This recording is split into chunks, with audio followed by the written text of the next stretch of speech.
মিটিংটা তো করি।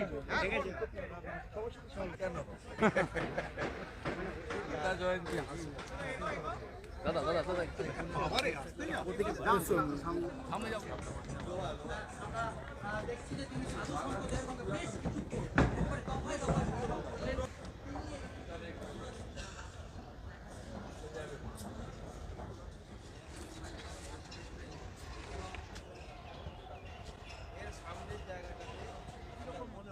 না, দেখা তো কর্তব্য।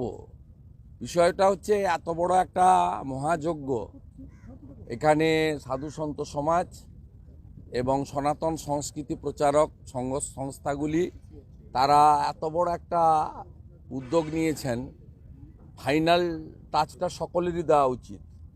যারা নিজেকে সনাতন সংস্কৃতি সনাতন ধর্মের আস্থাশীল বলে আমরা মনে করি, দাবি করি, এবং মাথায় টিকা লাগিয়ে পুজো করে ঈশ্বর ভগবান আমাকে রক্ষা করো, আমাকে ভোটে জিতিয়ে দাও, আমাকে মহান ব্যক্তি বানিয়ে দাও, আমার বিপদ থেকে আমাকে বাঁচিয়ে দাও, যারা বলেন তাদের প্রত্যেকেরই এখানে উচিত, এখানে কোনো রাজনৈতিক কর্মসূচি নয়, তাদের এই মহান যজ্ঞে প্রত্যেকের আসা উচিত। যখন স্থাপন হয়, যজ্ঞ হয়, সেখানে সবাই যে ঘি দিতে পারেন তা নয়।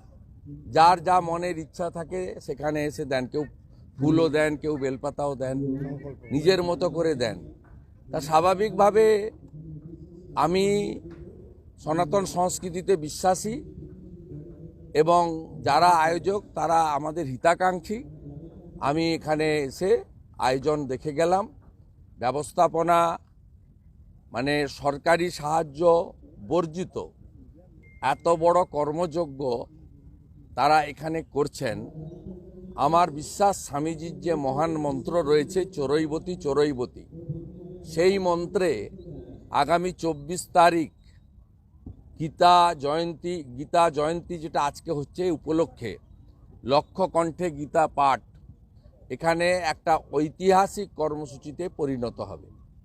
আমরা ইতিমধ্যে গীতা পাঠ করার জন্য আগ্রহী ব্যক্তিবর্গ, বিশেষ করে হিন্দু যারা, তাদের যা সংখ্যা পেয়েছি 1,30,000 গীতা প্রেমী উত্তরবঙ্গ ছেড়ে দিয়ে, উত্তরবঙ্গে আমরা অর্থের অভাবে ট্রেন দিতে পারিনি, উত্তরবঙ্গে 1,500 আমরা ধরেছি, তার বাইরেও 1,30,000 দক্ষিণবঙ্গ, কলকাতা এবং পার্শ্ববর্তী জেলা সেখান থেকে এসে পৌঁছাবেন। ইতিমধ্যে প্রায় 2-3 হাজার চলে এসেছেন কলকাতা। এই সংখ্যাটা ক্রমে ঘন্টায় ঘন্টায় বাড়বে এবং বহু মানুষ তারা মুখিয়ে আছেন। বাকি মিনিট টু মিনিট প্রোগ্রাম, নির্দিষ্ট প্রোগ্রাম সব আপনারা সময় মতো কমিটির পক্ষ থেকে জানিয়ে দেওয়া হবে। এবং এই সমগ্র কর্মসূচির যিনি প্রধান আকর্ষণ বা পূজ্যপাত শঙ্করাচার্যজি, তিনি ইতিমধ্যে কলকাতাতে তার আগমন ঘটেছে, শুভাগমন ঘটেছে। এবং পুরীর দৈতাপতি মহারাজ, আমাদের ভারত সংঘের প্রধান মহারাজ দিলীপ মহারাজ সহ বেশ কিছু আমাদের শুভচিন্তক, আশীর্বাদক, সনাতন সংস্কৃতির প্রচারক, মার্গদর্শক, তারা আসার ব্যাপারে আমাদের কনফার্ম করেছেন। শঙ্করাচার্যজির শুভাগমন ইতিমধ্যে ঘটেছে। আমরা এই বেসরকারি উদ্যোগে আয়োজিত সনাতনীদের প্রোগ্রামে আমরা জানি সরকারের পক্ষ থেকে 1 লিটার জলও পাবো না। জল থেকে আমাদের যা যা ব্যবস্থাপনা লাগে মানে এটা এত বড় একটা যজ্ঞ করতে গেলে তার জন্য সমস্ত স্তরের যারা সনাতন সংস্কৃতির চিন্তক, সেই সমস্ত সংগঠন এক জায়গায় এসে এই কর্মসূচি সফল করার জন্য তারা মাঠে নেমেছেন। আর একটা কথা আপনাদের বলবো, আমরা যারা পাবলিক রিপ্রেজেন্টেটিভ, সেদিন কিন্তু পাবলিক রিপ্রেজেন্টেটিভ, এমএলএ, এমপি, রাজনৈতিক দলের পদাধিকারী বা আপনাদের ভাষায়, আমার ভাষায় নয়, নেতা, আমরা কিন্তু সেদিন কেউ মঞ্চে থাকছি না, আমরা নিচে থাকবো কারণ আপনাদের মধ্যে কারো কারো কষ্ট হবে, তারা আবার কারো কারো আনন্দ হবে। শুভেন্দু সুকান্তরা মঞ্চে জায়গা পেলেন না, সেই জন্য আগে থেকেই বলে দিলাম। কারণ কিছু সংবাদ মাধ্যম তো কার্যত রাজ্য সরকারের বিজ্ঞাপনের জন্য লিফলেটে পরিণত হয়েছে, তাই তাদের কান থেকে ভালো করে ময়লা পরিষ্কার করে শোনানোর জন্য বললাম সিদ্ধান্তটা আমাদের।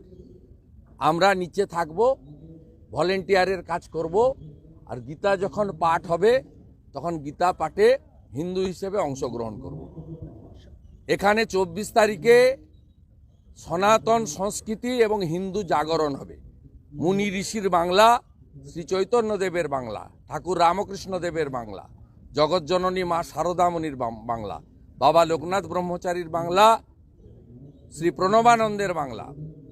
এই বাংলায় আগামী রবিবার, আজকে গীতা জয়ন্তীর দিন দাঁড়িয়ে বলছি, হিন্দু জাগরণ হবে। যারা হিন্দু এবং সনাতন ধর্মকে অপমান করবে, তাদের ধর্মাচরণে বাধা দেবে, তারা 24 তারিখের পরে এগুলো করার আগে 5 বার ভাববে।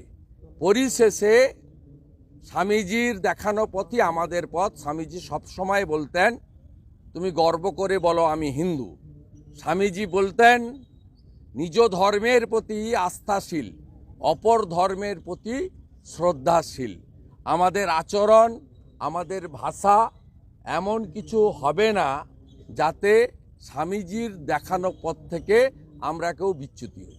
একটা বিষয় যে চণ্ডীপাঠের একটা কর্মসূচি করুন না, চণ্ডী পড়তে গেলে খালি পেটে পড়তে হবে। চণ্ডী পড়তে গেলে, চণ্ডী হচ্ছে খুব শক্তিশালী মন্ত্র, পায়ে জুতো রাখা যাবে না, শুদ্ধ হয়ে করতে হবে।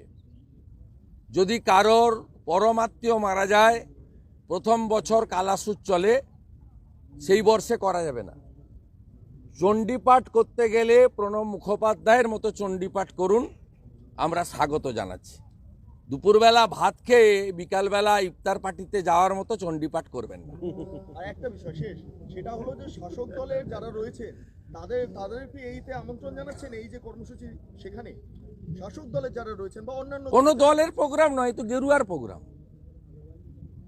আমাকে কেউ ডাকেনি, আমি প্রথম থেকে এদের সঙ্গে আছি, এরা ভালোবাসি। আমি তো বলছি আমরা ভলেন্টিয়ারের কাজ করব। যদি কোনো মাঠে যদি কোনো নোংরা পড়ে থাকে ঝাঁটানোর কাজ করব, গীতা বিতরণের কাজ করব, ভলেন্টিয়ার ব্যাচ থাকবে। অত এখানে এদল ওদল কিছু নেই। জালি হিন্দুরা একটু দূরে থাকবেন, আর যারা প্রকৃত হিন্দু তারা আসবেন। তারা কোন দল আমাদের দেখার দরকার নেই, ঠিক আছে? पूरा तैयारी आपका आंख के सामने है, जबरदस्त तैयारी है। पिछले साल संत समाज ने मायापुर जो इस्कॉन हेडक्वार्टर है वहाँ 5000 की गीता पाठ किया, एक साथ 5000 भक्तों ने, श्रद्धालु ने। इस बार 1 लाख से ज़्यादा हम लोग का जो एक्सपेक्टेशन है, 1,30,000 30,000 आदमी यहाँ गीता पढ़ने के लिए आ रहा है। तैयारी पूरा है। हमारी प्रदेश में सबसे बढ़िया माठ है ब्रिगेड परेड ग्राउंड। इस माठ पर गीता की जयंती जो आज है, उसका गीता जयंती का अवसर पर संडे होगा। इसमें सब श्रद्धालु, जब जितना भी हिंदू आदमी है, सनातन संस्कृति को मानते हैं, सब आएगा। गीता कोई रिलीजियस बुक नहीं है, ये साइंस है। पूरा वर्ल्ड में गीता के सब लोग मानता है। सब लोग आइए, गीता पढ़िए, गीता में जो बात है उसको मान के चलिए। आपका भलाई होगा, समाज का भलाई होगा, देश का भी भलाई होगा। इस कार्यक्रम को भाजपा से जोड़ा जा रहा है, तो आम लोगों की भूमिका उस दिन मंच पे रहेगी या नहीं? इस कार्यक्रम को भाजपा के साथ जोड़ा जा रहा है। नहीं, नीचे ऊपर का बात नहीं है। संत समाज रहेगा, हम लोग गीता पढ़ने आएगा। और उस दिन हम लोग जो, देखिए पॉलिटिकल आइडेंटिटी दूसरा बात है, पॉलिटिकल आइडेंटिटी का साथ इसका जोड़ने का कोई सवाल ही नहीं है। आप मुझे पूछिए, शुभेंदु अधिकारी एक ब्राह्मण घर का लड़का है। शुभेंदु अधिकारी भारतीय है, हिंदू है। हिंदू के नाते शुभेंदु अधिकारी आएगा। कोई भाजपा नेता प्रतिपक्ष एमएलए के नाते नहीं आएगा। इसलिए हापन से लेकर शंकराचार्य जी का मार्गदर्शन वो ऊपर से ही होगा। आज जो श्रद्धालु है, हिंदू मानने वाला आदमी है, गीता को मानने वाला आदमी है, शंकराचार्य जी का भाषण सुनने के लिए आपका ग्राउंड में, यहाँ खुला जमीन में बैठना पड़ेगा। ठीक है, नमस्कार।